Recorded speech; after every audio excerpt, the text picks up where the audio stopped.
ঠিকই আছে, তাদের নিজস্ব মতামত আছে, কিন্তু তার পরিবারটার প্রতি আমার সমবেদনা আছে। আমি তাদের বাড়িতে কয়েকবার গেছিও, বিচার তো পেল না তারা, না রাজ্যের কাছে না কেন্দ্রের কাছে।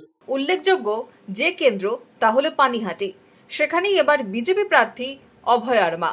বিচারের দাবিতে লড়াই থেকে সরাসরি রাজনীতির ময়দানে 26-এর বিধানসভা ভোটে পানিহাটিতে বিজেপি প্রার্থী অভয়ার মা।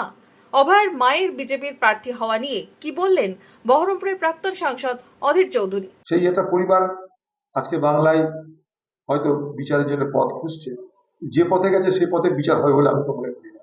তারা তো সকলের কাছে দরবার করেছিল, দিল্লিতেও গেছে, কলকাতাতেও গেছে, এখনো সময় আছে করতে পারো,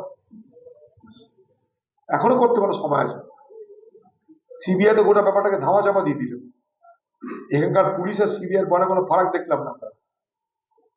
বিচারের বাণী বাংলায় এইভাবেই কাঁদছে। উল্লেখ্য, মুর্শিদাবাদে 22 আসনেই প্রার্থী তালিকা প্রকাশ করেছে বিজেপি। অধিকাংশ নতুন মুখের প্রার্থী চমক। তৃণমূলের তালিকাও প্রকাশ হয়েছে, যদিও এখনো খাতা খোলেনি Congress. Bureau report, Madhyabanga news. Manmohini health care, স্বাস্থ্য সেবায় অটুট শ্রেষ্ঠত্বের শিরোপা। জেলায় প্রথম robotic knee replacement, cardiology with cath lab, neurosurgery, specialized trauma unit থেকে স্পাইন ট্রেন, একগুচ্ছ পরিষেবায় নিয়োজিত। Manmohini health care, quality care with personal touch, Baharampur শিল্প তালুক।